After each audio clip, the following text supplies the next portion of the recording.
Hello guys, അങ്ങനെ 2026 Onam winner ആരാണ് എന്നുള്ളത് വിധി എഴുതപ്പെട്ട് കഴിഞ്ഞു എന്ന് തന്നെയാണ് ഞാൻ മനസ്സിലാക്കുന്നത്. ഞാൻ ഈ ഓണത്തിന് കണ്ടിട്ടുള്ള സിനിമകളിൽ ദി ബെസ്റ്റ്, എന്താ പറയുക, ഭയങ്കര രസമുള്ളൊരു ഫീലോടുകൂടി ഞാൻ റിവ്യൂവിലും പറഞ്ഞത് അതാണ്. ഒരു ഫെദർ ഫീലുള്ള ഒരു തൂവൽ സ്പർശം എന്നൊക്കെ പറയുന്നത് പോലത്തെ ഒരു സിനിമ. ആ സിനിമയെക്കുറിച്ചാണ് നമുക്ക് സംസാരിക്കാനുള്ളത്. ഇപ്രാവശ്യത്തെ ഓണം വിന്നറായി ബെത്ലഹേം കുടുംബ യൂണിറ്റ് മാറുമ്പോൾ എന്തായിരിക്കും അതിൻ്റെ ഒരു കാരണം എന്തായിരിക്കും? പിന്നെ എനിക്ക് ഇഷ്ടപ്പെട്ടിട്ടുള്ള കുറച്ച് ഫാക്ടേഴ്സ്. റിവ്യൂ എന്ന് പറയുന്നത് നമ്മൾ സിനിമ കണ്ട് ഉടനെ ഷൂട്ട് ചെയ്യുന്നതാണ്. അപ്പോൾ അതിൽ പറയാതെ പോകുന്ന, അല്ലെങ്കിൽ അതിൽ നമ്മൾ പുകഴ്ത്താതെ വിടുന്ന ചില കാര്യങ്ങളുണ്ട്. അതൊക്കെ എടുത്ത് പറഞ്ഞുകൊണ്ട് തന്നെ സംസാരിക്കാൻ വേണ്ടിയിട്ടുള്ള ഒരു വീഡിയോ ആണിത്. സോ ഇതിനകത്ത് ചിലപ്പോൾ സ്പോയിലർ എലമെൻറ്റ് ഉണ്ടാവും. നിങ്ങൾ ബെത്ലഹേം കുടുംബ യൂണിറ്റ് കണ്ട ആളാണെങ്കിൽ മാത്രം ഈ വീഡിയോ കണ്ടാൽ മതി. കാണാത്ത ആളാണെങ്കിൽ എനിക്കൊന്നും പറയാനില്ല, ജസ്റ്റ് ഗോ ആൻഡ് വാച്ച്. പറ്റുകയാണെങ്കിൽ ഫാമിലി ആയിട്ട് പോവുക, യു വിൽ എൻജോയ് ദിസ് എന്നാണ് എൻ്റെ ഒരു ഒപ്പീനിയൻ. അതിന് കുറേ കാരണങ്ങളുണ്ട്. ആ കാരണങ്ങളാണ് നമ്മൾ ഈ വീഡിയോയിൽ പറയുന്നത്. അപ്പോൾ സിനിമ കണ്ട ആൾക്കാർ മാത്രം തുടർന്ന് കാണുക. ബെത്ലഹേം കുടുംബ യൂണിറ്റിൻ്റെ ഒരു വലിയ പോസിറ്റീവ് ഘടകം എന്താ അറിയോ? ഇത് നമ്മുടെ തലച്ചോറിനെ കൊണ്ട് ഒരുപാട് പണിയെടുപ്പിക്കില്ല. എന്ന് വെച്ചാൽ ഇതൊരു റോംകോമാണ്, റൊമാൻറ്റിക് കോമഡി ജോണറിൽ വരുന്നതാണ്. കോമഡി എന്ന് പറയുമ്പോൾ അതിൽ ഹ്യൂമർ എലമെൻ്റ് ആണല്ലോ. പക്ഷേ ഒരു ക്ലാസിക് ഡ്രാമ പെർസ്പെക്റ്റീവിൽ നോക്കുമ്പോൾ കോമഡി എന്ന് പറയുമ്പോൾ ശുഭപര്യവസായി എന്നൊരു അർത്ഥം വരുന്നുണ്ട്. അങ്ങനെ ശുഭപര്യവസായി ആയ ഒരുപാട് തമാശകളുള്ള പ്രണയമുള്ള ഒരു കൊച്ചുപടം. ഇതിൻ്റെ കഥ വളരെ സിമ്പിളാണ്. നമ്മളെ കൊണ്ട് അവിടെ എന്തായിരിക്കും സംഭവിച്ചത്, ഇതിങ്ങനെ കാണിക്കുന്നുണ്ട്, ആ സീൻ ഇങ്ങനെയായിരിക്കുമോ, അപ്പോൾ ഈ ക്യാരക്ടറിൻ്റെ മുത്തച്ഛൻ ഇങ്ങനെയായിരിക്കുമോ എന്ന് പറയുന്നത് ഒന്നുമില്ല. ഇവിടെ ആകെയുള്ളത് ഒരു പയ്യൻ, ഒരു പെണ്ണ്, അവർക്കിടയിൽ കാതലുണ്ടാവുന്നു. ഗ്രാജുവലി ഉണ്ടാകുന്നൊരു കാതലാണ്. അതിനിടയിൽ കുറച്ച് കൺഫ്യൂഷൻസ് ഉണ്ടാകുന്നു, കുറച്ച് ക്യൂട്ട്നെസ് ഉണ്ടാകുന്നു, രസമുള്ള കുറച്ച് കാര്യങ്ങളൊക്കെ എടുത്ത് ഇങ്ങനെ മുന്നോട്ട് പോവാണ്. അങ്ങനെ പോകുമ്പോൾ ഒരു ചെറിയ വില്ലൻ വേണം. ഈ സിനിമയിൽ ആ വില്ലനി പരിപാടിയിൽ മെയിനായിട്ട് വരുന്നത് ഏജ് ഗ്യാപ്പ് എന്ന് പറയുന്ന ഒരു കാര്യം, അതുപോലെ ഫാമിലിയുടെ ഇൻ്റർഫറൻസുമാണ്. ആ ഒരു വില്ലൻ കാര്യത്തിന് കടന്ന് അവർ ഒന്നിക്കുമോ ഇല്ലയോ എന്ന് പറയുന്നൊരു ചോദ്യത്തിന് നമുക്ക് ഉത്തരം തരുന്നു. നമ്മുടെ മനസ്സ് നിറച്ച് ഹാപ്പിയാക്കി ഒരു കൺക്ലൂഷനൊക്കെ തന്നു പോകുന്ന ഒരു സിനിമ. നമുക്കിവിടെ എന്തെങ്കിലും ആലോചിക്കണം, ബ്രില്യൻസ് കണ്ടുപിടിക്കാനിരിക്കണം. ബ്രില്യൻസ് ഉണ്ട് കേട്ടോ സിനിമയിൽ. കുറച്ച് നല്ല ഗംഭീര സ്പൂഫ് എലമെൻറ്റുകളുണ്ട്. നമ്മൾ ഈ അടുത്ത കാലത്ത് സോഷ്യൽ മീഡിയയിൽ ഒരുപാട് സെലിബ്രേറ്റ് ചെയ്തിട്ടുള്ളതാണ്. നിങ്ങൾക്ക് അത് കാണുമ്പോൾ മനസ്സിലാവും. ഞാനിപ്പം എക്സ്പ്ലെയിൻ ചെയ്ത് നിങ്ങൾക്ക് മനസ്സിലാക്കി തരേണ്ട ഒരു കാര്യമില്ല. നിങ്ങൾക്ക് അതൊക്കെ കാണുമ്പോൾ ഇത് അതാണല്ലേ എന്ന് പറയുന്ന പോലത്തെ ഫീലൊക്കെ ഉണ്ടാവും. അത്രയും രസമായിട്ട് പോകുന്ന ഒരുപാട് രസമുള്ള മൊമെൻറ്റ്സ് ഉള്ള, ചുമ്മാ ചിരിച്ചാൽ മതി. നിങ്ങളിവിടെ പണിയൊന്നും ചെയ്യണ്ട, ഞങ്ങൾ പണിയെടുത്തിട്ടുണ്ട്. നിങ്ങൾ വരൂ, കാശ് കൊടുക്കൂ, എൻജോയ് ചെയ്യൂ. ഈ ക്ലാസിക് ആയിട്ടുള്ളൊരു ഡയലോഗുണ്ട്, ഞങ്ങൾ സാധാരണ സിനിമ പ്രേക്ഷകർക്ക്, സാധാരണക്കാർക്ക് ജീവിതത്തിലെ ടെൻഷൻ എല്ലാം മറന്ന് 2-2.5 മണിക്കൂർ തിയേറ്ററിലിരുന്ന് എൻജോയ് ചെയ്യാനൊരു സാധനം കാണണം, എനിക്ക് കുറച്ച് തമാശ കാണണം. ഇതാണ് സ്വയം കോൾഡ് സാധാരണക്കാർ പറയുന്നത്. അങ്ങനെയുള്ള എല്ലാ ആളുകൾക്കും, അതായത് ഇവിടെ ഒരു ഡിഫറൻസ് ഒന്നുമില്ല. നിങ്ങൾ ഈ സിനിമ കണ്ട് മനസ്സിലാക്കുന്ന ആളുകളാണെങ്കിൽ കണ്ടാൽ മതി, ക്രിസ്റ്റഫർ നോളൻ്റെ ആരാധകർ വരൂ എന്ന് പറഞ്ഞാൽ അങ്ങനെ ഒന്നുമില്ലടോ. ചുമ്മാ വാ, ചിരിക്കും, ലൈറ്റ് ഹാർട്ടഡ് ആയിട്ടിരിക്കും, ലൈറ്റായിട്ട് ഇറങ്ങിപ്പോകും എന്ന് പറയുന്നൊരു പരിപാടി. ജസ്റ്റിനും ആഷ്ലിയും കണ്ടുമുട്ടുന്നു, പ്രേമിക്കുന്നു, എന്ത് സംഭവിക്കും? രണ്ടാമത്തെ ഫാക്ടർ, നമുക്ക് ഒരു രക്ഷയും ഇല്ലാതെ റിലേറ്റബിൾ ആയിട്ടുള്ള സിറ്റുവേഷൻസും ക്യാരക്ടേഴ്സുമാണ്. ഇങ്ങനത്തെ ഒരു സിനിമ ചെയ്യാൻ വേണ്ടി, അതായത് നമുക്ക് എല്ലാവർക്കും, അത് ഏത് പ്രേക്ഷകൻ കയറിയാലും അയാൾക്ക് കണക്ട് ആവുന്ന ഒരു ക്യാരക്ടർ വേണ്ടുന്ന രീതിയിലുള്ള ഒരു സിനിമ ചെയ്യണമെങ്കിൽ ഏറ്റവും എളുപ്പമുള്ള വഴി എന്താണെന്ന് വെച്ചാൽ ഒരു ഹൗസിംഗ് കോളനിയിലേക്ക് പോകാം, അല്ലെങ്കിൽ ഒരു ഫ്ലാറ്റിലേക്ക് പോകാം. അപ്പോൾ അവിടെ കുറേ ക്യാരക്ടേഴ്സ് ഉണ്ട്. അപ്പോൾ നമുക്ക് എല്ലാവർക്കും കണക്ട് ചെയ്യാൻ പറ്റുന്ന കുറച്ച് ടിപ്പിക്കൽ ക്യാരക്ടേഴ്സിനെയൊക്കെ വെച്ച് കഴിഞ്ഞാൽ ഈ പരിപാടി നടക്കും. ഇവിടെ ഈ സിനിമയിൽ അവർ ചെയ്തിട്ടുള്ളത് ഒരു കുടുംബ യൂണിറ്റ്, ഒരു ക്രിസ്ത്യൻ ഇടവകയിൽ ഒരു കുടുംബ യൂണിറ്റിൻ്റെ ആ ചുറ്റുവട്ടത്ത് നടക്കുന്ന കഥയാണ്. ഇപ്പോൾ ശൃന്ദയുടെ ക്യാരക്ടർ ഒരു ഉദാഹരണം. ശൃന്ദയും ശ്രീരഞ്ജനിയും മീനാക്ഷി രവീന്ദ്രനും ഇവർ ഒരേ ഫാമിലിയിലുള്ള 3 ഗേൾസാണ്. ഈ കൂട്ടത്തിലേക്കാണ് നമ്മുടെ മമിതയുടെ ക്യാരക്ടർ ഒരു ഫ്രണ്ടായിട്ട്, നെയ്ബറായിട്ട് അവരുടെ കൂടെ ചേരുന്നത്. അപ്പോൾ ഈ 3 പേരും ഭയങ്കര രസമുള്ള ക്യാരക്ടേഴ്സാണ്. നമുക്ക് ഭയങ്കരമായിട്ട് കണക്റ്റ് ആവും. ഇവരങ്ങോട്ടും ഇങ്ങോട്ടുള്ള വർത്താനങ്ങൾ, ഇവരോരോ കാര്യങ്ങൾ പ്ലാൻ ചെയ്യുന്നത്, അവരുടെ ഒരു ചെറിയ റാഗിങ് പരിപാടികൾ, കൂട്ടത്തിലൊരു സ്വീറ്റ് ആയിട്ടുള്ള ചേച്ചി എന്ന് പറയുന്ന അങ്ങനത്തെ ഒരു പാക്കേജായിട്ട് അതിനെ ഗംഭീരമായിട്ട് അവതരിപ്പിച്ചു. അതിൽ ശൃന്ദയുടെ ഇൻട്രൊഡക്ഷൻ തന്നെ, ഇത് ശരിക്കും ഒരു റീയൂണിയൻ സെറ്റപ്പിലാണ് പടം തുടങ്ങുന്നത്. ആ തുടങ്ങുന്ന സമയത്ത് ശൃന്ദയുടെ ക്യാരക്ടർ ഇട്ടിരിക്കുന്നത് 96-ലെ തൃഷയുടെ കോസ്റ്റ്യൂമാണ്. സിനിമയിൽ അത് വാഗൊണ്ട് പറയുന്നുണ്ട്. എനിക്ക് ആ പറച്ചിൽ വേണ്ടായിരുന്നു എന്ന് തോന്നി. അഥവാ ആർക്കെങ്കിലും മനസ്സിലായിട്ടില്ലെങ്കിൽ ഇരിക്കട്ടെ എന്ന് വെച്ചിട്ടായിരിക്കും ഒരു കുഞ്ഞു ഷോട്ടിൽ നിവിൻ പോളി ചോദിക്കുന്നുണ്ട്, തൃഷയുടെ ഡ്രസ്സ് ഇട്ട് ഇറങ്ങിയേക്കാന്ന്. പക്ഷേ അവിടെ ഉണ്ട് ഈ ശൃന്ദയുടെ ക്യാരക്ടർ. അവർ ഈ കോസ്റ്റ്യൂം സെലക്ട് ചെയ്തു, അവർ പാട്ട് പാടുന്നു, അവർ ശ്രദ്ധ പിടിച്ചു പറ്റാൻ നോക്കുന്നു, അവരെല്ലാത്തിലും ആക്റ്റീവായിട്ടുള്ള അങ്ങനെ ഒരു ക്യാരക്ടറിനെയാണ് പ്ലേസ് ചെയ്യുന്നത്. ഒരു അഭിനേത്രിയെ കൊണ്ടുവന്നു, അവരെന്തെങ്കിലുമൊക്കെ പറയുന്നു ചെയ്യുന്നു, ഇതിനിടയിൽ വേറൊരാളെ കൊണ്ട് ഡയലോഗ് പറയിച്ച് ഇയാളെ എസ്റ്റാബ്ലിഷ് ചെയ്യുക, ഒന്നുമില്ല. അവർ ഫസ്റ്റ് കാണിക്കുമ്പോഴേ പരിപാടി കഴിഞ്ഞു. പിന്നെ അവരിന്ന് എന്ത് എക്സ്പെക്ട് ചെയ്യണമെന്ന് നമുക്കറിയാം. പിന്നെ ഇതിൽ നിങ്ങൾ നോക്കൂ, നായികയുടെ മമിതയുടെ അച്ഛനും അമ്മയും, അത് ചെയ്തിട്ടുള്ളത് മഞ്ജുശ്രീയും ജയശങ്കറുമാണ്. ഗംഭീരമായിട്ട് ചെയ്തിട്ടുണ്ട്. പ്രത്യേകിച്ച് മഞ്ജുശ്രീ അതിഗംഭീരമായിട്ട് അവരുടെ ക്യാരക്ടർ ചെയ്തിട്ടുണ്ട്. നമ്മളൊക്കെ കാണുന്ന മറ്റേ ഇമോഷണൽ ബ്ലാക്ക് മെയിലിംഗ് ഒക്കെ ചെയ്യുന്ന അമ്മ ക്യാരക്ടർ പൊളിയായിട്ട് ചെയ്തിട്ടുണ്ട്. അപ്പോൾ അവരുടെ ഫാമിലിയുടെ ഒരവസ്ഥ എന്താണ് എന്ന് കാണിക്കാൻ, ഈ മമിത അവതരിപ്പിക്കുന്ന നായിക കഥാപാത്രത്തിൻ്റെ മാനസികാവസ്ഥ എന്താണെന്ന് കാണിക്കാൻ അവർക്കൊരൊറ്റ സീനേ വേണ്ടി വന്നുള്ളൂ. പെൺകുട്ടി വീട്ടിലേക്ക് വന്നു കയറുന്നു, സാധനങ്ങളൊക്കെ പാക്ക് ചെയ്തുകൊണ്ടിരിക്കുകയാണ്. അപ്പോൾ അവളോട് എല്ലാം എടുത്ത് വെക്കണ്ട, അതായത് അവളെല്ലാം സൂക്ഷിച്ച് വെക്കും. അവൾക്ക് എല്ലാത്തിനോട് ഭയങ്കര അറ്റാച്ച്മെൻറ്റാണ്, എല്ലാം അവൾക്ക് പ്രിയപ്പെട്ടതാണ്. അങ്ങനത്തെ ഒരാളാണ് അവൾ. ഓരോന്നും കിട്ടുന്ന ഏറ്റവും പ്രിയപ്പെട്ടത് ചെറിയ ചെറിയ ഡപ്പയിലാക്കി വെക്കും. അവൾ 1ാം ക്ലാസ് മുതലുള്ള നോട്ട്ബുക്കുകൾ എടുത്ത് വെച്ചിട്ടുണ്ട്. അത്ര അറ്റാച്ച്ഡ് ആണ് എല്ലാത്തിനോടും. അപ്പോൾ ആ വീടിനോട് അവൾ എന്തുമാത്രം അറ്റാച്ച്ഡ് ആയിരിക്കും. അതൊരൊറ്റ ഡയലോഗിൽ തീർന്നു. അത് കഴിഞ്ഞ് അച്ഛൻ്റെയും അമ്മയുടെയും മാരേജ് സർട്ടിഫിക്കറ്റ് ഇട്ടു. പക്ഷേ പുള്ളിക്ക് ഇത് വായിക്കാൻ പറ്റുന്നില്ല. ഇത് ആവശ്യമുള്ളതാണെന്ന് നോക്കിയേ എന്ന് പറയുന്നു. അത് ഇന്ന ഡോക്യുമെൻ്റ് ആണെന്ന് അറിയുമ്പോൾ അമ്മ വഴക്ക് തുടങ്ങി. ഇപ്പോൾ ഇയാൾ ഫുള്ള് വെള്ളോടിയും പരിപാടിയായിട്ട് നടക്കുകയാണ്. സ്വാഭാവികമായും ആ സ്ത്രീയെ സംബന്ധിച്ച് അവർ ഭയങ്കര ഫ്രസ്ട്രേറ്റഡ് ആയിരിക്കും. ഈ 2 മക്കളെയൊക്കെ നോക്കി വളർത്തി മുന്നോട്ട് വരിക എന്ന് പറയുന്നത് ഇറ്റ്സ് ടഫ്. അപ്പോൾ ഇതിനിടയിലാണ് വിനയ് ഫോർട്ടിൻ്റെ ക്യാരക്ടർ വരുന്നത്. ഇവരുടെ അമ്മാവൻ ക്യാരക്ടറാണ്, മമിതയുടെ അമ്മാവൻ ക്യാരക്ടർ. അപ്പോൾ അയാൾ പറയുന്നുണ്ട് ഇവിടുത്തെ തീരുമാനങ്ങളൊക്കെ ഞാനാണ് എടുക്കുന്നതെന്ന് പറയുമ്പോൾ, ഇയാൾ വെള്ളമൊടിച്ച് ഒരു ലെവലായി നിൽക്കുന്ന സമയത്ത് ഒരുപക്ഷെ ഫിനാൻഷ്യലി ആണെങ്കിലും ആളായിട്ടാണെങ്കിലും ഒരുപാട് സഹായിച്ച ആ കുടുംബത്തിനോടൊപ്പം നിന്ന അവകാശം കൊണ്ടാണ് അയാളത് പറയുന്നത്. പക്ഷേ ഈ പെൺകുട്ടിയെ സംബന്ധിച്ച് എന്തിനോടും എല്ലാത്തിനോടും ഇത്രയും അറ്റാച്ച്ഡ് ആയിട്ടുള്ള കണക്റ്റഡ് ആയിട്ടുള്ള അവൾക്ക് അവളുടെ ഫാമിലിയിൽ നിന്ന് അത് തിരിച്ചു കിട്ടുന്നില്ല, അവളുടെ അച്ഛനിൽ നിന്ന് അത് തിരിച്ചു കിട്ടുന്നില്ല, അമ്മയിൽ നിന്ന് തിരിച്ചു കിട്ടുന്നില്ല. അവളുടെ സെൻഡ് ഓഫിൻ്റെ സമയത്ത് കൂട്ടുകാർ ഗിറ്റാറും കാര്യങ്ങളൊക്കെ കൊടുക്കുമ്പോഴും അവളുടെ ഇമോഷൻസിനെ ഒപ്പിയെടുക്കുന്ന വീഡിയോ എടുക്കുമ്പോഴൊന്നും അവൾ സമ്മതിക്കുന്നില്ല. അവൾ ഒറ്റയ്ക്ക് ആരും കാണാതെയാണ്. അമ്മ നീ കരയാണ് ഇവിടെ എന്ന് ചോദിക്കുമ്പോൾ അല്ലാന്ന് പറഞ്ഞിട്ട് അവൾ തിരിഞ്ഞ് നടക്കുക ചെയ്യുന്നത്. അവളുടെ ഈ പറയുന്ന കാര്യങ്ങളെല്ലാം അവളുടെ ഉള്ളിൽ തന്നെയാണ് നിൽക്കുന്നത്. അങ്ങനെ നായികയുടെ എൻറ്റയർ ഫാമിലി പരിപാടി അവർ കാണിച്ചത് ഒരൊറ്റ സീനിലാണ്. അവൾ തിരിച്ച് കോളേജിൽ നിന്ന് വീട്ടിൽ വന്ന് കയറുന്ന ഒറ്റ സീനിൽ ഇത്രയും സാധനം അവർ എസ്റ്റാബ്ലിഷ് ചെയ്തു.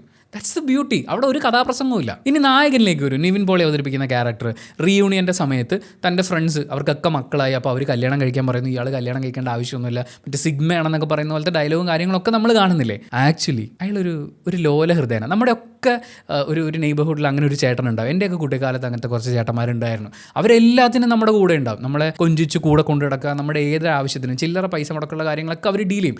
ഇപ്പോൾ ഈ നിവിൻ പോളിയുടെ ക്യാരക്ടർ സിനിമ തിയേറ്ററിൽ നിന്ന് ഇവരുടെ കൂടെ ഇറങ്ങുന്ന സമയത്ത് ബിരിയാണി വാങ്ങിച്ചു തരുമോ എന്ന് ഇവരെല്ലാവരും ഇയാളോട് ചോദിക്കുകയാണ്. അതായത് അയാളത് വാങ്ങിച്ചു കൊടുക്കും. അയാൾ ആ കുട്ടികളുടെ ചേട്ടായിയാണ്. അവിടെ അയാളൊരു സന്തോഷം കണ്ടെത്തുന്നുണ്ട്. അയാളും ഇവരോടൊക്കെ ചുറ്റുവട്ടത്തോടൊക്കെ അയാൾ ഭയങ്കര അറ്റാച്ച്ഡ് ആണ്. ഇപ്പോൾ ഒരു വീട്ടിൽ ഷൂട്ട് ചെയ്യുമ്പോൾ ആ പയ്യന്മാരോട് പറഞ്ഞ് ഏൽപ്പിച്ച് അതവിടെ ഫുഡ് കൊടുക്കാൻ, പക്ഷേ അയാൾ അത് കൊണ്ട് കൊടുക്കുകയാണ്. അയാൾ അങ്ങനെ എല്ലാത്തിലും അങ്ങനെ ചേർന്ന് പോവാണ്. പക്ഷേ അയാൾ കല്യാണം കഴിക്കുന്നില്ല. അയാൾ കല്യാണം കഴിക്കുന്നില്ല എന്ന് തീരുമാനിച്ചത് ഈ പറയുന്ന സിഗ്മ സാധനവും ഒക്കെ പറയുന്നുണ്ടെങ്കിലും ആക്ച്വലി അയാൾ പേടിച്ചിട്ടാണ്. അയാൾ ഒരുപാട് വേദനിച്ചതാണ്. അയാൾ പ്രേമിച്ച പെൺകുട്ടി മരിച്ചതിന് ശേഷം അയാൾക്ക് ആരോടും അറ്റാച്ച്ഡ് ആവാൻ ഒരു കല്യാണം കഴിക്കാൻ തീരുമാനിച്ചാൽ ഒരാളുമായിട്ട് അട്രാക്റ്റഡായി, പക്ഷെ പിന്നീട് പിരിയേണ്ടി വന്നാലോ എന്ന് പറയുന്ന പേടിയാണ് ആ മനുഷ്യന്. ഒരു ലോലനായ ചേട്ടായി. അയാൾ കരയുന്ന പോലും അയാൾ ആ നാട്ടുകാരുടെ മുമ്പിലൊക്കെ പോർട്രേ ചെയ്ത് വെച്ചിരിക്കുന്ന എന്തും ചെയ്യുന്ന എന്തും ഫേസ് ചെയ്യാൻ പറ്റുന്ന ആ ചേട്ടായി ക്യാരക്ടർ കരയുന്ന പോലെയല്ല.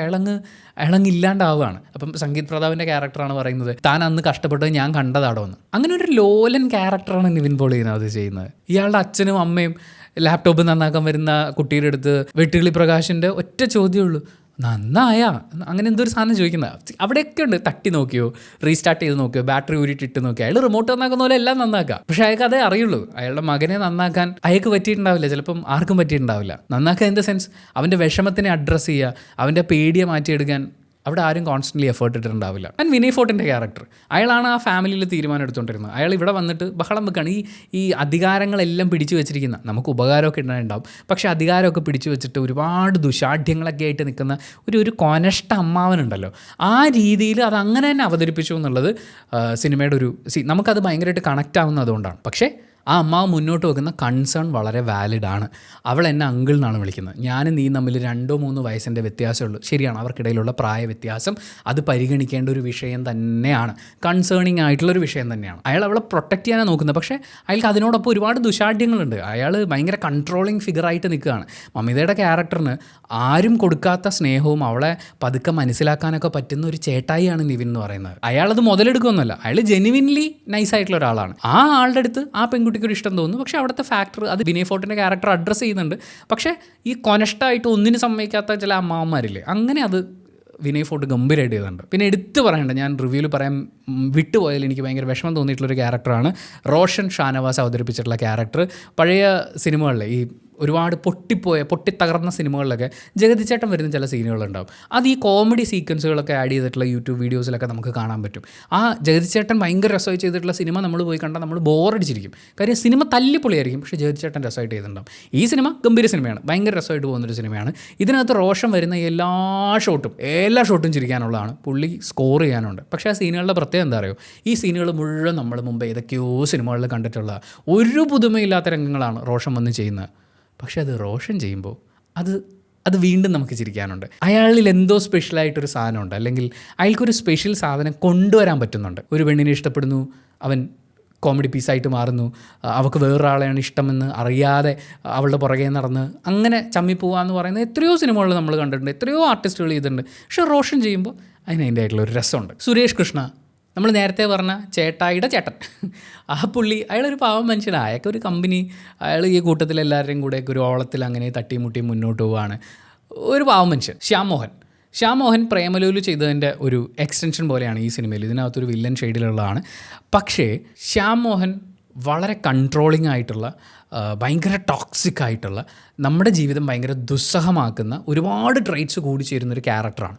ശരിക്കും അയാൾ ഒരു ക്രൂര വില്ലനാണ്. മറ്റേത് സിനിമയിലാണെങ്കിലും അതിഭീകരമായിട്ടുള്ള ഒരു വില്ലൻ ക്യാരക്ടറാണ് ശ്യാം മോഹൻ ചെയ്തിട്ടുള്ളത്. പക്ഷേ ഈ സിനിമയിൽ അവരതിനെ അവതരിപ്പിച്ചിരിക്കുന്നത്, ഈവൻ ഈ കാണിച്ചു കൂട്ടുന്നതെല്ലാം കാണുമ്പോൾ ഒഞ്ഞു പോയടർക്ക് അവിടെ നിന്ന് പറയാൻ തോന്നുന്ന, അതിനോട് പുച്ഛം തോന്നുന്ന, അമർഷം തോന്നുന്ന നമ്മളില്ലേ, നമ്മൾ അവനെ കളിയാക്കുന്നു എന്ന് പറയുന്ന പെർസ്പെക്റ്റീവിലാണ് ഈ സിനിമയിൽ ആ ക്യാരക്ടറിനെ അവർ അവതരിപ്പിച്ചിരിക്കുന്നത്. അതിനകത്ത് കാന്താരയുടെ റെഫറൻസും കാര്യങ്ങളൊക്കെ കൊണ്ടുവന്നിട്ട് ഗംഭീരമായിട്ടെന്ന് വെച്ചാൽ ശ്യാം അത് സ്ക്രീനിൽ ചെയ്യുമ്പോൾ അയാളോട് അത് സീരിയസ് ആയിട്ട് ചെയ്യാൻ പറഞ്ഞാൽ അയാൾക്ക് ചെയ്യാൻ പറ്റും. ഹീ വിൽ ഡു ദാറ്റ് എന്ന് പറയുന്ന പോലെ അങ്ങനത്തെ ഒരു ഗംഭീര പെർഫോമറാണ്. അയാളുടെ നോട്ടം, ഈ കവിളൊക്കെ വിറപ്പിച്ചിട്ടുള്ള കുറച്ച് സാധനങ്ങളൊക്കെ ഉണ്ട്. ഭയങ്കര കണ്ണിങ് ആയിട്ടുള്ളൊരു ക്യാരക്ടറിനെ കോമഡി പീസായിട്ട് അവതരിപ്പിച്ചു. ഇത് ഈ ഗിരീഷ് ഷെഡിയുടെ സിനിമകളിൽ കോമൺ ആയിട്ടുള്ള തണ്ണീർമത്തൻ ദിനങ്ങൾ നമ്മൾ കണ്ടിട്ടുണ്ട്. സൂപ്പർ ശരണ്യയിലാണ്, അതായത് സന്ദീപ് റെഡ്ഡി വാങ്കയുടെ ഒരു ക്യാരക്ടറിനെ കൊണ്ടുവന്ന് കീറിയിട്ടുണ്ട്. അതായത് ഭയങ്കരമായിട്ട് സെലിബ്രേറ്റ് ചെയ്യപ്പെട്ടിട്ടുള്ള ടോക്സിക് ആയിട്ടുള്ള പല സാധനങ്ങളെയും ഇയാൾ കൊണ്ടുവന്ന് എന്ന് പറഞ്ഞ് കീറിക്കളയുക ചെയ്യുക. അങ്ങനെ കീറിക്കളഞ്ഞിട്ടുള്ള ഒരു വില്ലൻ ക്യാരക്ടറാണ് ഇതിൽ ശ്യാം മോഹൻ. ബിന്ദു പണിക്കർ, നമ്മുടെയൊക്കെ കുടുംബത്തിൽ കാണും അങ്ങനെ ഒരു അമ്മായി. എല്ലാവരും കന്യാസ്ത്രീ ആവില്ല, പക്ഷേ വിളിച്ച് നിർത്തി ചോദിച്ച് ചിലപ്പോൾ ഒരു കാറ്റ് പോലെ അങ്ങ് തീരാവുന്ന കാര്യങ്ങൾ ഇവർ ഇടപെട്ടിട്ട് അതങ്ങ് സെറ്റാവും. പിന്നെ ഷമീർ ഖാൻ, ചൂരല്ല മച്ചാൻ, അയാൾ എന്തൊരു രസമോടോ. അയാളുടെ ടൈമിങ്ങിലാണ് അയാളുടെ സാധനം ഇരിക്കുന്നത്. ഞാൻ പറയുന്നത് ഈ സിനിമയിൽ നമുക്ക് മലയാളത്തിൽ ഹ്യൂമർ കൈകാര്യം ചെയ്യാൻ വേണ്ടി നമ്മുടെ ജഗതി ചേട്ടൻ, ഇന്നസെൻ്റ് ചേട്ടൻ, അല്ലെങ്കിൽ ഒടുവിൽ ഫിലോമിന ചേച്ചി, ഇതുപോലെയൊക്കെയുള്ള ആൾക്കാരിൽ നിന്ന് ഇനി നമുക്ക് എന്താ ഉള്ളത്, ഇവരൊക്കെ പോയില്ലേ എന്ന് ചോദിക്കുമ്പോൾ ഇതൊക്കെ ചെയ്തെടുക്കാൻ പറ്റുന്ന ആ ഒരു പ്രതിഭാ വിലാസമൊക്കെയുള്ള ആൾക്കാർ ഇവിടെ ഉണ്ട്. ഷമീർ ഖാൻ അങ്ങ് നിന്ന് പെർഫോം ചെയ്യും. ഒറ്റ ഡയലോഗിൽ ഞാൻ തലയും കുത്തി നിന്ന് ചിരിച്ചു പോയി. ആൻഡ് സിറ്റുവേഷൻസ് നോക്കുകയാണെങ്കിൽ ഒരു മലയോര ഗ്രാമത്തിൽ നിന്ന് സിറ്റിയിലേക്ക് വരേണ്ടി വരുന്നൊരു പെൺകുട്ടിയുടെ ഒറ്റപ്പെടൽ, അവൾ കോപ്പപ്പ് ചെയ്യാൻ ശ്രമിക്കുന്നു, പക്ഷെ അവളുടെ കോറായിട്ടുള്ള ഇഷ്ടങ്ങളെയൊക്കെ അണ്ടർസ്റ്റാൻഡ് ചെയ്യാൻ പറ്റുന്ന ഒരാളെ കിട്ടുന്നു. സത്യത്തിൽ ഈ പെൺകുട്ടിക്ക് അയാളോട് തോന്നുന്നത് ഒരു ഇൻഫാക്ച്വേഷനാണ്. അതിൽ പ്രേമം എന്ന് പറയുന്ന പോലത്തെ സാധനങ്ങളൊന്നുമില്ല, അതങ്ങ് ആയിപ്പോയതാണ്. പക്ഷെ പിന്നീട് കുറേ നാളത്തെ ഒരു ബ്രേക്കിന് ശേഷവും അയാളിലേക്ക് തിരിച്ചു വരാൻ, ഒരുപക്ഷെ അയാളോളം നൈസായി അവളോട് പെരുമാറിയിട്ടുള്ള, അവളുടെ ഇഷ്ടങ്ങളോട് റെസൊണേറ്റ് ചെയ്യുന്ന വേറൊരാളെ കിട്ടാത്തതുകൊണ്ടായിരിക്കാം. അപ്പോൾ പോലും അവളുടെ ഇഷ്ടത്തിൻ്റെ തുടക്കം ജസ്റ്റ് ഒരു താല്പര്യം കൂടുതൽ, ആ ചേട്ടൻ കൊള്ളാലോ എന്ന് പറയുന്ന പോലത്തെ, അല്ലെങ്കിൽ ആ ചേട്ടൻ എന്നെ മനസ്സിലാവുന്നുണ്ടല്ലോ എന്ന് പറയുന്നൊരു തോന്നൽ മാത്രമാണ്. ഉറപ്പായിട്ടും ആ ഫീലിങ്സിനെ കുറിച്ച് ഈ പറയുന്ന മമിതയുടെ ഈ അടുത്ത് വന്ന 2 സിനിമകളിലെയും കാര്യങ്ങളെക്കുറിച്ച് നമ്മളൊരു വീഡിയോ ചെയ്യുമെന്ന് പറഞ്ഞിരുന്നു. അത് എന്തായാലും നമ്മൾ ചെയ്യും, അത് അഡ്രസ്സ് ചെയ്യപ്പെടേണ്ട ഒരു വിഷയമായതുകൊണ്ട്. പക്ഷേ ഈ വീഡിയോയിൽ നമ്മൾ ഈ സിനിമയെക്കുറിച്ച് ഇതിൻ്റെ ഒരു ടോട്ടാലിറ്റിയിൽ ഇതെന്തുകൊണ്ട് വർക്കായി എന്നുള്ളതൊക്കെയാണ് പറയുന്നത്. മറ്റൊരു വലിയ ഘടകം എന്ന് പറയുന്നത് വളരെ ബ്രൈറ്റായിട്ടുള്ള വിഷ്വൽസ്, കാമിങ് ആയിട്ടുള്ള മ്യൂസിക്. അതിനകത്ത് കുറച്ച് ഫാസ്റ്റായിട്ടുള്ള പാട്ടുകൾ വരുമ്പോൾ പോലും അത് മനസ്സിന് തരുന്ന ഒരു സമാധാനമുണ്ട്. അതുപോലെ തന്നെ സങ്കടങ്ങളുടെ എലമെൻറ്റുകൾ വരുമ്പോഴും അതും പ്രോപ്പറായിട്ട് വർക്കാവുന്ന ഒരു രീതിയിൽ അവതരിപ്പിക്കപ്പെടുന്നുണ്ട്. ഇനിയാണ് ഒരു വലിയ പോയിന്റ്. ഈ സിനിമ ഫാമിലിയായി തിയേറ്ററിൽ പോകുന്ന ആളുകൾക്കൊക്കെ വർക്കാവാനുള്ളൊരു വലിയ കാരണം ഒത്തിരി ആൾക്കാർ ചോദിക്കാറുള്ളതാണ്. ഈ ന്യൂ ജനറേഷൻ സിനിമകളിൽ അച്ഛനും അമ്മയും ഒക്കെ ഇല്ലാണ്ടായിരിക്കണോ? കുറേ കാലങ്ങളായിട്ട് നമ്മൾ കേൾക്കുകയാണ്. ഈ സിനിമയിൽ അച്ഛന്മാരുണ്ട്, അമ്മമാരുണ്ട്, അവരെല്ലാവരെയും അഡ്രസ്സ് ചെയ്യുന്നുണ്ട്. അതായത് വളരെ വലിയൊരു സെറ്റ് ഓഫ് ജനറേഷൻസിനെ കണക്ട് ചെയ്യാൻ പറ്റുന്ന എല്ലാ ഫാക്ടേഴ്സും ഉണ്ട്. 80s കിഡ്സിനെ, 70s കിഡ്സിനെ, 90s കിഡ്സിനെ, ജെൻസിയെ, ജെൻ ആൽഫിനെ ഒക്കെ കണക്ട് ചെയ്ത് അങ്ങനെ മുന്നോട്ട് പോകുന്ന ഒരു സ്റ്റോറി ലൈനാണിത്. ഇവിടെ ഈ അച്ഛന്മാരെയും അമ്മമാരെയും ഒക്കെ നമുക്ക് എടുത്തെടുത്ത് മനസ്സിലാവും ഇവരിങ്ങനെയാണ് ചെയ്യുന്നത്, ഇവരിങ്ങനെയാണ്, ഈ ക്യാരക്ടർ ഇവിടെയാണ് എന്ന് പറയുന്ന അങ്ങനെ. അതായത് പേരിനൊരു അപ്പനും അമ്മയും ഉണ്ടെന്നുള്ളതല്ല, അവർക്കൊക്കെ കൃത്യമായിട്ടുള്ള ഐഡൻറ്റിറ്റി ഉണ്ട്. അവരെല്ലാം നമുക്ക് യുണീക്കായിട്ട് എടുത്തു വെച്ച് സംസാരിക്കാവുന്ന രീതിയിൽ അത് അവതരിപ്പിക്കപ്പെടുന്നുണ്ട്. മകനെ മനസ്സിലാക്കാതെ പോയ തങ്ങളുടെ ചെറിയ ചെറിയ അവരുടെ ലോകം ചെറുതായി പോയതുകൊണ്ടാണ്. അവിടെ കുറ്റം പറച്ചിലൊന്നുമില്ല. നായകൻ്റെ അച്ഛനും അമ്മയും നമ്മൾ കാണുന്നുണ്ട്. ഇമോഷണലി മാനിപ്പുലേറ്റ് ചെയ്യുന്ന, സ്നേഹിക്കാൻ എന്ന് പറയുന്ന ആ ഒരു പ്രോസസ്സിലേക്ക് ഒരുപക്ഷെ അവരെപ്പോഴെങ്കിലും വന്നിട്ടുണ്ടോ എന്ന് പോലും നമുക്ക് സംശയം തോന്നിപ്പോകുന്ന പോലെ നായികയുടെ അച്ഛനും അമ്മയുണ്ട്. അങ്ങനെ അച്ഛന്മാരെ അമ്മമാരെയൊക്കെ കാണാൻ പറ്റുന്നു, കുട്ടികളെ നമുക്ക് കാണാൻ പറ്റുന്നു. ഈ പറയുന്നൊരു ചേട്ടായി ഫിഗറിലുള്ള ഒരാൾ, അത് നമുക്ക് എല്ലാവർക്കും റിലേറ്റ് ചെയ്യാനുണ്ടാവും. അതെല്ലാം ചേർത്തിട്ട് എല്ലാ ജനറേഷൻസിനെയും കണക്ട് ചെയ്തുകൊണ്ട് ഒരു മുഴുവൻ കഥ നമ്മുടെ മുന്നിലേക്ക് എത്തിക്കുന്നു എന്നുള്ളത് ഈ സിനിമയുടെ ഒരു വലിയ പ്രത്യേകതയാണ്. പിന്നെ ചിരികൾ എന്ന് പറഞ്ഞാൽ ഇങ്ങനെ ചിരിച്ചുകൊണ്ടിരിക്കാനുള്ളതുണ്ട്. കുറേ ആൾക്കാർ ഈ സെക്കൻഡ് ഡേ തേർഡ് ഡേ ഒക്കെ വന്നിട്ട് അതിനകത്തും അങ്ങനെയൊന്നുമില്ല ഇങ്ങനെയൊന്നുമില്ല. നിങ്ങൾ കാണാൻ പോകുന്ന ക്രൗഡ് ഒരു ഭയങ്കര ഇമ്പോർട്ടൻറ്റ് ഫാക്ടറാണ്. ഞങ്ങൾ സിനിമ കാണുമ്പോൾ ഫുൾ ഫാമിലിയൊക്കെ ആയിട്ട് എല്ലാ പ്രായത്തിലുള്ളതെന്ന് വെച്ചാൽ 2 പേര് ചേർന്ന് പിടിച്ച് കയറ്റിക്കൊണ്ട് വരുന്ന അമ്മൂമ്മ അപ്പൂപ്പന്മാർ മുതൽ കൊച്ചു പിള്ളേർ വരെ ഉണ്ടായിരുന്നു. Everybody was enjoy. അങ്ങനെ ഒരു ഓഡിയൻസിനുള്ളതാണ്. അല്ലാതെ ഒറ്റയ്ക്ക് പോയി ഇങ്ങനെ ഇരുന്നിട്ട് ഇപ്പോൾ OTT വന്നു കഴിഞ്ഞാൽ ഈ സിനിമ ഇങ്ങനെ ഇരുന്ന് കണ്ടിട്ട് ഇതിൻ്റെ അകത്ത് എന്ത് തേങ്ങ ചിരിക്കാനുള്ളത് എന്ന് ചോദിക്കുന്ന ആളുകളൊക്കെ ഉണ്ട്. പക്ഷേ ഇത് തിയേറ്റർ വാച്ചിനുള്ളതാണ്. നിങ്ങൾ അവിടെയാണ് ഈ സാധനം ഇരിക്കുന്നത്. ആൻഡ് ഓഫ് കോഴ്സ് ഈ സിനിമ ഇത്രയും ആളുകൾക്ക് വർക്കാവുന്ന ഏറ്റവും വലിയ കാര്യം നിവിൻ ഫാക്ടർ, മമിത ഫാക്ടർ, ഗിരീഷ് ഷെഡി ഫാക്ടർ. ഇവർ 3 പേരും നെക്സ്റ്റ് ഡോർ ആൾക്കാരാണ്. ഗിരീഷ് ഷെഡിയുടെ സിനിമകളെല്ലാം നമ്മുടെ അപ്പുറത്തെ വീട്ടിലോ നമ്മുടെ വീട്ടിലോ നടക്കുന്ന കഥകളാണ് പറയുന്നത്. നമുക്ക് അത്രയും റിലേറ്റബിൾ ആയിട്ടുള്ള ക്യാരക്ടേഴ്സിനെ കൊണ്ടുവരുന്നു. നിവിൻ പോളി നമ്മുടെ അപ്പുറത്തെ വീട്ടിലെ ചേട്ടനാണ്. ചേട്ടാ ഒന്ന് നോക്കിയേക്കണേന്ന് പറഞ്ഞു കഴിഞ്ഞാൽ ആടാ ഡീൽ എന്ന് പറയുന്ന, ഇപ്പോൾ നമ്മൾ ഈ പറഞ്ഞ പോലെ ഒരുമിച്ച് തിയേറ്ററിൽ പോയി സിനിമ കഴിഞ്ഞ് വരുന്നു, അല്ലെങ്കിൽ നമ്മളൊരു പരിപാടിക്ക് എല്ലാവരും കൂടി പോകുന്ന സമയത്ത് നമ്മൾ ഫുഡ് കഴിച്ച് കഴിയുമ്പോൾ പൈസ ഞാൻ കൊടുത്തോളാം എന്ന് പറഞ്ഞാൽ, അതായത് ഒരു ചോദ്യം ചോദിക്കൽ പോലും ഇല്ലാതെ പൈസ എടുത്ത് കൊടുക്കുന്ന, നമ്മളെ ടേക്ക് കെയർ ചെയ്യുന്ന ആ ചേട്ടായില്ലേ, നിവിൻ ആ ഫിഗറിലാണ്. ആ ക്യാരക്ടറും അങ്ങനെയാണ്. നിവിനെ കാണുമ്പോൾ നമുക്കൊരു ഫീൽ, അതെല്ലാം അവിടെ വർക്കാവുന്നുണ്ട്. മമിത നമ്മുടെ വീടിൻ്റെ അപ്പുറത്തെ പെൺകുട്ടിയാണ്. അവൾ നമ്മുടെ വീട്ടിൽ വരും, വർത്താനമൊക്കെ പറഞ്ഞിരിക്കും. നമ്മൾ വീട്ടിൽ നിന്ന് പുറത്ത് പോയിട്ടൊന്ന് വീട്ടിലേക്ക് കയറി വരുമ്പോൾ നമ്മുടെ സോഫയിലിരുന്ന് നമ്മുടെ TV വെച്ചിട്ട് നമ്മളെക്കാൾ അധികാരത്തോടുകൂടി നമ്മുടെ വീട്ടിലിരിക്കുന്ന അപ്പുറത്തെ വീട്ടിലെ നമ്മുടെ ഒരു ഭയങ്കര പ്രിയപ്പെട്ട ഒരാളില്ലേ, ആ ഫാക്ടറാണ് മമിതയ്ക്ക് എനിക്ക് ഫീൽ ചെയ്യുന്നത്. മേക്കപ്പ് ഒക്കെ ഉണ്ട്, പക്ഷേ വാരിക്കോരിയിട്ടുള്ള മേക്കപ്പ് അങ്ങനെയൊന്നുമല്ല. നമുക്ക് റിയൽ ലൈഫിൽ കാണാൻ പറ്റുന്ന ക്യാരക്ടേഴ്സായിട്ട് ഇവരെല്ലാവരും മാറി അങ്ങ് നിന്ന് പെർഫോം ചെയ്യുകയാണ്. പിന്നെ ഈ സിനിമയുടെ വിജയം കാണുമ്പോൾ എന്തായാലും നിങ്ങൾ വലിയ നമ്പറുകൾ കണ്ട് ഞെട്ടും എന്നെനിക്ക് ഉറപ്പുണ്ട്. ഒരു എത്ര രസമുള്ള പടമാണ്. പക്ഷേ ഈ സിനിമ വിജയമാകുമ്പോൾ എനിക്ക് സജി നന്ദിയാട്ടനെ പോലെയുള്ള ആളുകളോടൊക്കെയാണ് പറയാൻ തോന്നുന്നത്. പുള്ളിയൊക്കെ പറയുന്നുണ്ടായിരുന്നു, എല്ലാവരും മറ്റേ ഓൺലൈൻ റിവ്യൂ പറയുന്ന എല്ലാവരും ഇങ്ങേരോട് കാശ് വാങ്ങിക്കാറുണ്ട് അത്ര. വെറുതെ ഇരുന്ന് തള്ളുകയാണ്. ആദ്യം കാക്കാശിന് കൊള്ളാവുന്ന ഒരു സിനിമ ഇറക്കണം, അതിന് ശേഷമാണല്ലോ ബാക്കി പറയേണ്ടത്. പുള്ളിയുടെ പ്രൊഡ്യൂസ് ചെയ്തിട്ടുള്ള ഒരു മനോരമ മാക്സിൽ കിടക്കുന്ന ഒരു പടം കണ്ടിട്ട് ഞാൻ തലതല്ലി കരഞ്ഞിട്ടാണ് ഞാനൊരു വീഡിയോ ചെയ്തത്. പുള്ളിയുടെ ഏതോ പടമൊക്കെ ഇങ്ങനെ പ്രൊമോഷൻ്റെ കോസ്റ്റ് കാരണം പുള്ളി ഇറക്കാൻ പറ്റുന്നില്ല. അപ്പോൾ ആരാ പൈസ ചോദിക്കുന്നതെന്ന് ചോദിച്ചപ്പോൾ ഞാൻ എൻ്റെ പ്രൊഡക്ഷൻ കരിയർ അവസാനിപ്പിക്കുമ്പോൾ പറയുമെന്ന്. പിന്നെ നിങ്ങളുടെ പ്രൊഡക്ഷൻ കരിയർ തീരുന്നവരെ ഞങ്ങളിവിടെ വെയിറ്റ് ചെയ്തിരിക്കാൻ പോകല്ലേ.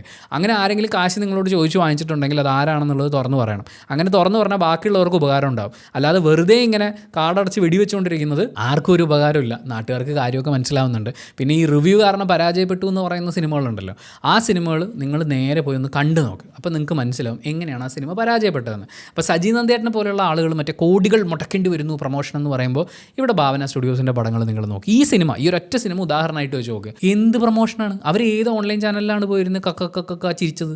എവിടെയും പോയിട്ടില്ല. അവരവരുടെ ഒരു ഓണാഘോഷത്തിൻ്റെ ഒരു വീഡിയോ ഇട്ടിട്ടുണ്ടായിരുന്നു, പറയാനുള്ളത് പറഞ്ഞിട്ടുണ്ട്. അവർക്ക് സോളിഡായിട്ടുള്ളൊരു സിനിമ ഉണ്ടായിരുന്നു. നല്ലൊരു സിനിമയുണ്ടോ നിങ്ങളത് ഇറക്കിയാൽ മതി. ഞാൻ ഈ പടത്തിൻ്റെ പോസ്റ്റേഴ്സ് നോക്കുമ്പോൾ പോലും നമ്മളിങ്ങനെ ഓടി വരുമ്പോൾ ഐ എം ഗെയിമിൻ്റെ പോസ്റ്ററും ഖലീഫയുടെ പോസ്റ്ററും ഒക്കെ നിറഞ്ഞ് കാണാൻ പറ്റും. പക്ഷേ ഈ സിനിമയുടെ പോസ്റ്റേഴ്സ് അത്രയും ഉണ്ടോ എനിക്ക് ഓർമ്മ പോലുമില്ല.